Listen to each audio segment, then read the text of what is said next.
자, 지난 시간에 이어서 거푸집 설계 이어가도록 합니다.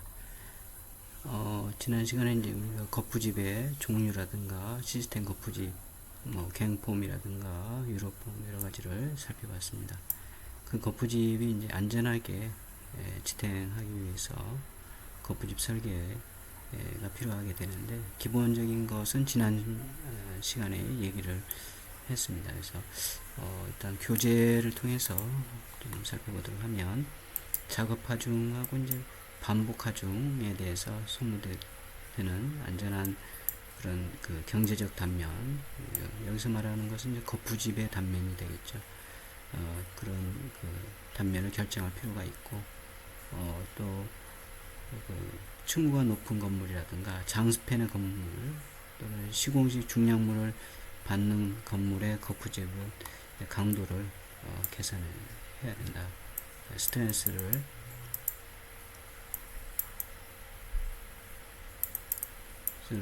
계산해서 설계를 하게 된다, 이런 얘기고, 그때 이제 거푸집 설계 시에 주요 검토 사항은 이제 부재 작용하는 이제 휴모멘트, 우리가 모멘트에 대해서 아마 구조 이해 시간에 배웠을 거예요. 그래서 어떤 작용하는 힘에다가 직각된 거리를 곱하면 이제 모멘트가 된다, 이런 얘기인데, 그리고 이제 처짐에 대해서 설계할 때 고려해서 설계를 하게 된다, 이렇게 보시면 되겠고, 일단 슬라브가 있고, 여기는 이제 슬라브와 보거푸집의 설치 구조 이렇게 되어 있죠. 여기 이제 슬라브고 여기 보죠. 이때 이 거푸집에 이제 합판하고 장선이 있고, 여기 이제 멍에가 있게 되는 거죠. 멍에. 그리고 여기 이제 서포트 되는 지지대가 되겠습니다.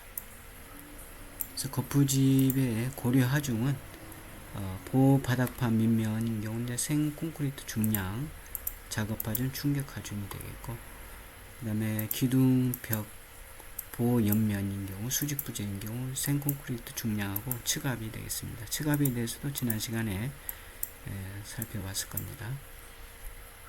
하중의 그 산정, 요건 이제 거푸집 붕괴 현장의 정정인데, 종종 신문상에 이렇게 나오기도 하죠. 거푸집 붕괴로 인해서 인명사고 피해, 이런 상황이 나옵니다.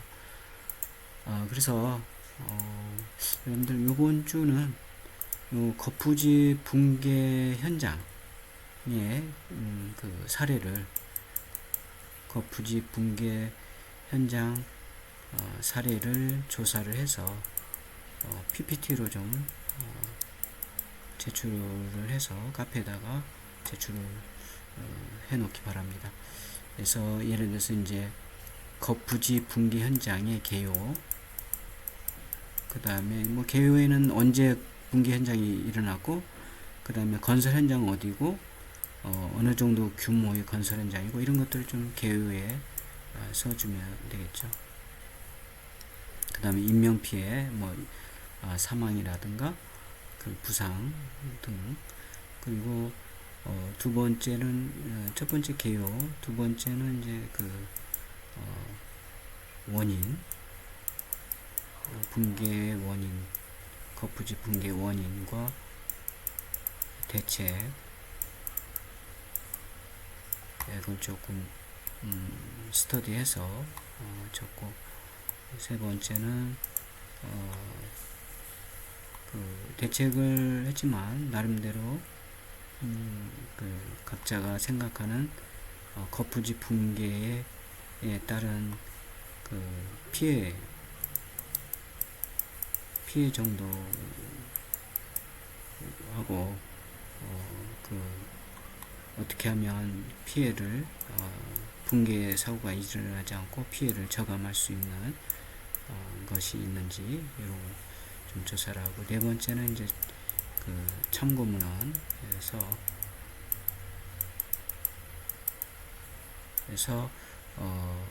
거푸집 붕괴 사고 사례, 붕괴 현장 사고 사례를 조사를 해서 이러한 그 목차로 PPT로 작성을 해서 카페에다가 이렇게 제출을 해 놓기 바랍니다. 그다음 이제 하중의 산정은 이제 철근 콘크리트의 자중 1.4톤 입방미터당, 충격 하중, 고정 하중이 50%, 작업 하중, 작업자 각종 기계의 입방미터당 150kg 이렇게 사용을 하고 있고, 그 다음에 횡하중 횡방향 횡하중이죠.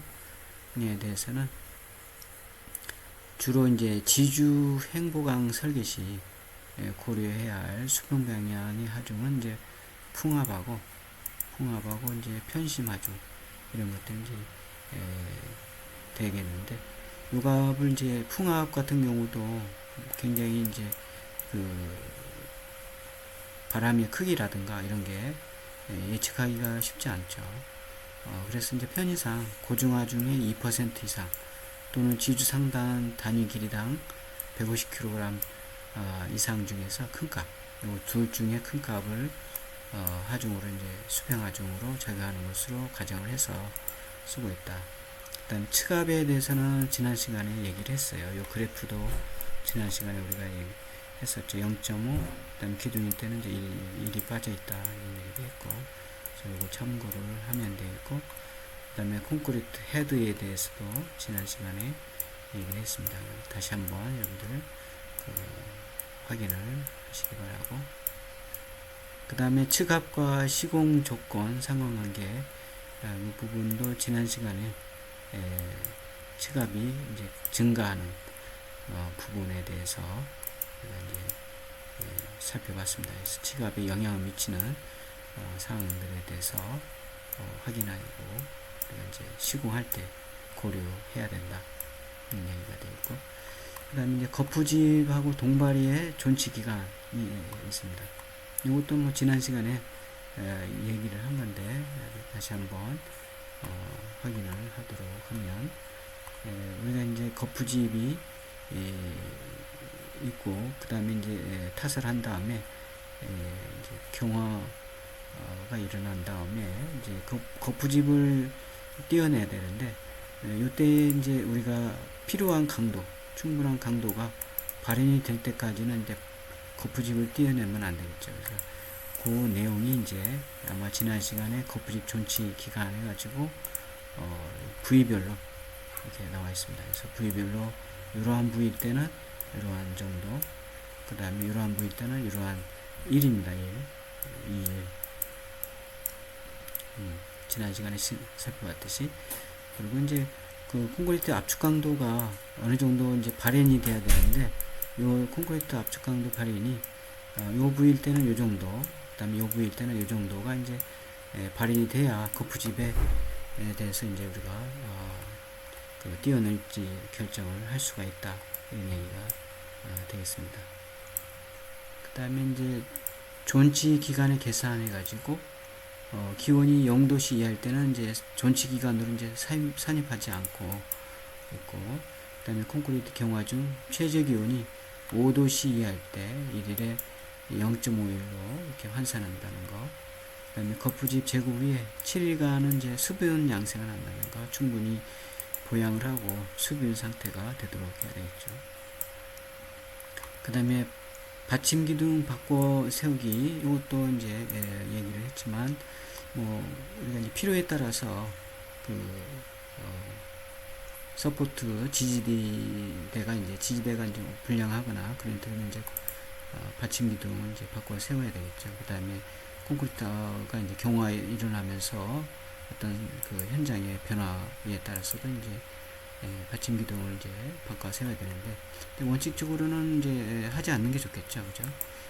그렇지만 이제 할 때는 여기 있는 것처럼 감독관 승인하에 큰 보, 작은 보, 바닥판 순으로 한다는 거 기억을 좀 하면 되겠고, 그 다음에 바꾸어 세운 받침 기둥 쐐기, 기타 자재로 튼튼히 받쳐 그 전에 지주와 같은 지지력이 작용하도록 하고, 지주는 콘크리트 타설 후 4주가 경과하면 제거할 수가 있다 이렇게 되어 있습니다. 그 다음에 거푸집의 시공, 거푸집 공사의 시공상 조건, 강도, 정밀도, 경제성, 그 다음에 간편성 이렇게 있는데, 강도는 이제 각종 외력에 대해 충분히 안전하고 변형되지 않게 하고, 정밀도, 형상, 치수가 정확하며 충분히 수밀성이 있을 것. 경제성, 소요 자재가 전략되고 반복되어 가설 공사로 저렴하게 할 수 있고, 그 다음에 간편해야 되겠죠. 조립이 해체나 이런 게 쉬워야 되고, 그 다음에 이제 여기 이제 지지대, 받침 기둥이 지지대인데, 밑부분하고 이제 윗부분에 밀착이 잘 돼야 되겠죠. 그 다음에 기타 명칭들이 있는데 한 번씩 이렇게 바라보시면 되겠습니다. 요거 이제 지지대 이렇게 서포팅한 상태가 되겠죠.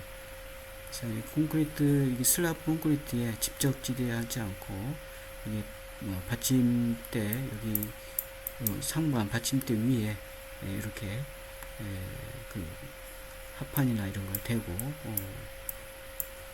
이렇게 여기 있는 것처럼 하부 필라 처리를 하고 서포트를 댄다는 거가 되겠습니다. 그 다음에 거푸집 공사 시공 순서가 되겠습니다. 그래서 기초, 이건 이제 쭉 한번 그림으로 이렇게 봐두시면 되겠습니다. 이제 거푸집 시공은 기준 목매김과 이제 중심 목줄을 확인해서 목매김을 하고, 그 다음에 계구부 위치라든가 기둥, 바닥, 옹벽, 그 다음에 형틀의 수직 수평을 확인한다. 그리고 동발이 설치 간격이라든가 고정 상태, 그 다음에 기둥이나 벽체 하부 청소구 설치를 하고, 그 다음에 그게 이제 확인이 돼야 되겠죠. 그 다음에 폼 타일 등은 측압에 견디도록 긴결 되었는지 해야 된다. 그 다음에 슬라브와 중앙부 캠버는 300분의 1 정도 이렇게 높여서 설치한다. 왜 그러냐면 이제 철근 콘크리트의 중량이 있죠. 그러면 무게에 의해서 이렇게 쳐지니까 이렇게 한다. 캠버의 개념도 이렇게 나와 있어요. 여기 이제 이만큼 들어 올리는 거죠. 그래서 이제 콘크리트를 타설하면 평평하게 되겠죠. 그 다음에 여기 목매기, 여기 이제 여기 줄이 있어요. 줄이 있어가지고 튕기면 이렇게 목매김이 이렇게 선이 그어지는 거죠. 그 다음에 하부구, 여기 하부에 청소구 확인.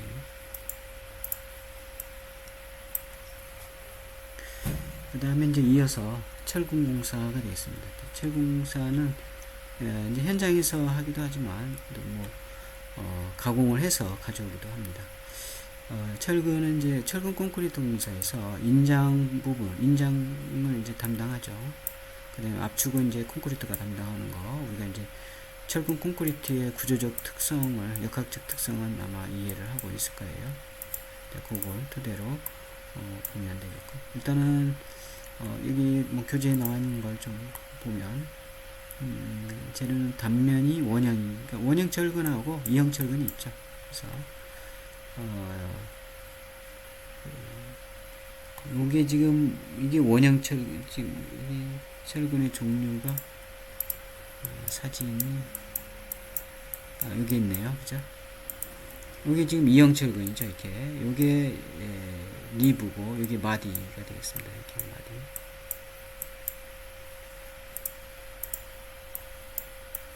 그 다음에 이제 원형 철근은 저런 게 없는 거죠. 그래서 주로 이제 원형 철근은 주로 이제 온도 철근으로 많이 쓰고, 온도 철근으로. 그 다음에 이형 철근은 이제 주로 이제 내력근으로 이제 사용을 많이 한다. 그래서 첫 번째, 콘크리트는 압축에는 강하나 인장에는 약하므로 이 점을 보완하기 위해서 콘크리트와 선팽창 개수가 비슷한, 철근과 콘크리트가 선팽창 개수가 비슷하죠. 그래서 그걸 철근을 사용해서 인장력을 부담하도록 한다. 그 다음에 철근 콘크리트에서 응력 전달을 충분히 하기 위한 철근의 이음, 정착, 피복 두께가 이제 확보되도록 하는 게 중요하고, 이제 철근은 열에 약하죠. 그래서 철근은 열에 약하기 때문에 600도씨만 되면 600도씨만 철근이 노출돼도 열에 노출돼도 뭐 거의 8, 90%의 내력이 상실되는 게 있으니까. 그리고 이제 특히 철은 Fe3가잖아요. 3이니까 여기 이제 산소하고 이제 만나면 산화 처리되는 거죠. 녹이 쓰는 거죠. 녹이 쓸게 되고 이제 공기가 콘크리트 속으로 들어가면서 이제 콘크리트의 중성화로 인해서 그 철근도 부식을 하게 된다, 이렇게 보면 되겠습니다. 그래서 여기 보면 이제 그 중성화, 여기 이제 그 콘크리트 안에 이제 공기라든가 이런 게 이렇게 스며들면서 콘크리트가 이제 중성화가 진행이 되는 거죠. 그래서 중성화의 그 개념을 보면 여기 이제 여기 철근이죠. 이 피복 두께가 이렇게 있고 콘크리트가 있는 거죠. 콘크리트예요. 이때에 여기에 콘크리트 표면에 어떤 이렇게 이제 그 흠이나 이런 게 생기거나 또는 뭐 표면에 흠이 없더라도 공기나 물이 이렇게 스며들 수 있단 말이에요. 이때에 그 공기나 물에 의해서 콘크리트 안에 있는, 이미 콘크리트는 지금 콘크리트는 뭐로 구성이 되어 있어요? 시멘트, 물, 그 다음에 골재, 그 다음에 이제 혼화재 이런 것들로 구성이 되어 있는데, 이 시멘트와 물이 이제 화학 반응을 일으키고 공기가 들어가면서 이런 그 중성화 상태가 되면서 이제 허옇게 이렇게 끼는 거죠. 허연 상태가 된다.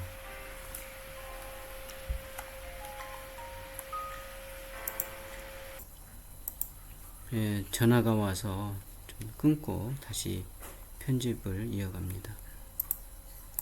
그래서 중성화에 대해서 아마 조금 전에 잠깐 얘기를 했고요. 이 중성화에 대한 부분이라든가 이 산화, 철의 산화 이런 부분들은 또 뒤쪽에 기회가 되면 얘기를 하도록 하겠습니다.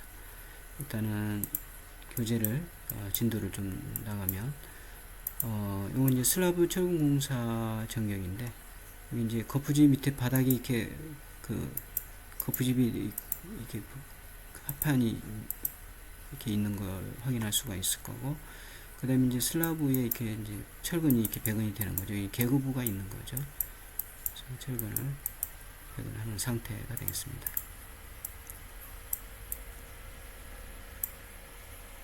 그 다음에 철근 재료인데, 조금 전에 우리가 봤듯이 이제 이런 리브나 마디가 없는 이제 원형 철근이 있고, 그 다음에 이형 철근이 이렇게 있습니다. 리브나 마디가 있는 이형 철근이 있는데, 이제 원형 철근은 표기 방법은 여기 있는 것처럼 SR, 그 다음에 철근의 규격은 표시를 이렇게 파이로 표시해요. 이형 철근은 이제 D로 이렇게 표시하고, 그래서 파이 6부터 6, 9mm 이렇게 해서 쭉 있고, 그 다음에 이형 철근은 이제 일반 철근하고 고강도 철근이 있는데, 이제 SD로 되어 있는 건 이제 일반 철근이고, 고강도 철근 이제 HD 이렇게 되어 있습니다. 그래서 D 6, 10mm 이렇게 쭉 해서 있고, 이제 D 25mm를 이제 우리가 기준으로 해서 요 사이를 기준해서 이제 상온에서 이렇게 가공한 거가 되어 있고, 여기서부터는 이제 그 가열 가공하는 상태의 철근이 되겠습니다. 그 다음에 이제 여기 보면 철근에 중성화가 일어나서 이제 철근에 이제 그 산화가 된 녹이 쓴 상태, 이렇게 녹이 쓴 상태가 되겠습니다. 예로 이렇게 나와 있습니다.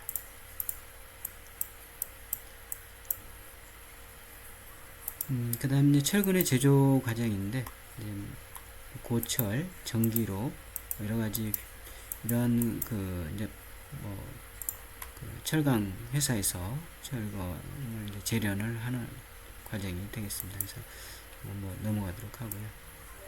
그 다음에 아까 얘기했듯이 리브와 마디가 있다. 그리고 마디 높이의 측정 위치가 있고 4분의 1 지점이 되어 있고 리브의 너비, 이제 철근의 단면이, 이형 철근의 단면이 되겠습니다. 그 다음에 철근 시험을 위한 시료 채취가 있고, 그래서 반입 철근 100톤마다 한 번씩 이렇게 시료를 채취해서 그 철근 상태를 이제 체크를 하는 거죠. 제대로 된 철근이 압축 강도라든가 인장 강도라든가 이런 그 철근의 상태를 이제 확인하는 겁니다. 그래서 여기 있는 것처럼 이제 만능 재료 시험기라는 게가 있습니다. 그래서 이제 여기에 시료를 넣고 여기에 이제 철근 시료를 넣고 이렇게 당기는 거죠. 이렇게 양쪽에서 이제 주로 뭐 위쪽으로 이렇게 당기면 되겠죠.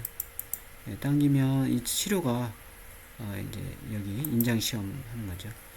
시편이 이렇게 철근의 시편이 이렇게 있으면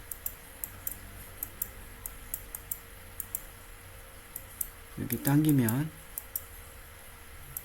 이제 여기 이제 쭉 늘어나면서 이제 어느 하중 피해가 이제 커지면 어느 순간에 끊기겠죠. 파단이 일어나겠죠. 그 다음에 굽힘, 여기 이제 이렇게 철근을 이렇게 놓고 이렇게 누르는 거죠. 이렇게 누르면 이렇게 굽혀지겠죠. 그래서 굽힘 시험기 통해서 이제 시험을 해서 철근의 상태를 확인하는 거가 되겠습니다. 그래서 철근 표시 방법하고 이제 철근의 중량인데, 철근 항복점 440kg 이렇게 될 때 SD40A 이렇게 되는 거죠. 여기서 40이라는 게 요 40이 되는 거고, 여기 뒤에 붙는 A가 일반 규격이냐 아니면 엄격한 적용을 해서 만든 화학성분이 들어간 그런 규격이냐 구분하는데, 이제 일반적으로 A가 붙게 되어 있고, 요 앞에 SD는 아까 일반 철근, 원형 철근에 일반 철근이 있고, 그 다음에 고강도 철근이 있다 했죠. 원형 철근, 이형 철근이죠. 이형 철근에 일반 철근이 되는 거죠. 이형 철근에 일반 철근. 그 밖에 이제, 그래서 여기 이제 요 숫자가 이제 바뀌게 되고 하는 거죠. 요 숫자가. 요 숫자는 항복점을 나타낸다. 여기 이제 철근에 아까 인장 시험을 하면 이렇게 늘어나서 철근이 이렇게 되겠죠. 이렇게. 그래서 파단. 그래서 요 항복, 여기 항복점, 상위 항복점, 하위 항복점, 이때 요 철근의 항복점에 해당되는 그 강도가 여기에 표시되는 거죠. 여기 이제 하중하고 여기 이제 변형도가 되겠습니다. 일대에 HD, 요건 이제 이형 철근에 아까 얘기한 고강도 철근이 되겠어요. 10에서 이렇게 쭉 있다. 이렇게 보면 중량은 이 정도 되고, 개수, 단위 중량당 개수 이렇게 쭉 있고, 중량은 이렇게 되겠습니다. 참고하면 되겠고, 여기 나와 있네요. 응력과 변유. 그래서 이게 이제 하중이 되고, 하중은 어떻게 돼요? 응력은 하중을 단면적으로 나누는 게 응력이죠. 그렇죠? 그래서 요 단면적은 이제 일정하니까 상수가 되고, 요 하중에 의해서 이제 변화가 있는 거죠. 그 다음에 여기 이제 변형도인데, 마찬가지로 이 변형도도 그 하중에 의해서 이제 인장 여기 이렇게 시편이 이렇게 있는데, 이렇게 당기면 이제 하중이 증가하면 이 변형도도 증가하겠죠. 그래서 그걸 이제 그래프로 이렇게 나타내는 게 요 그래프가 되겠습니다. 그래서 요걸 이제 응력과 변형도 곡선 이렇게 얘기합니다. 응력과 변형도 곡선. 그래서 여기가 이제 기점인데, 여기 이제 비례 상태, 탄성 상태가 되겠고, 여기 이제 소성 상태가 되는 거죠. 여기서 소성 상태, 단선 상태, 소선 상태. 그래서 요 A점이 이제 항복점인데, 이제 상위 항복점, 하위 항복점 이렇게 되는 거죠. 그 다음에 이제 파단이 일어나는 거죠. 파단. 그래서 아마 구조의 이해 시간에 이미 배웠을 건데, 여기 나온 거죠. 이거 아까 요거 얘기한 거죠. 그죠? 그 다음에 변형도 마찬가지. 그 다음에 탄성계수, 응력. 요것도 아마 구조의 이해 시간에 했습니다.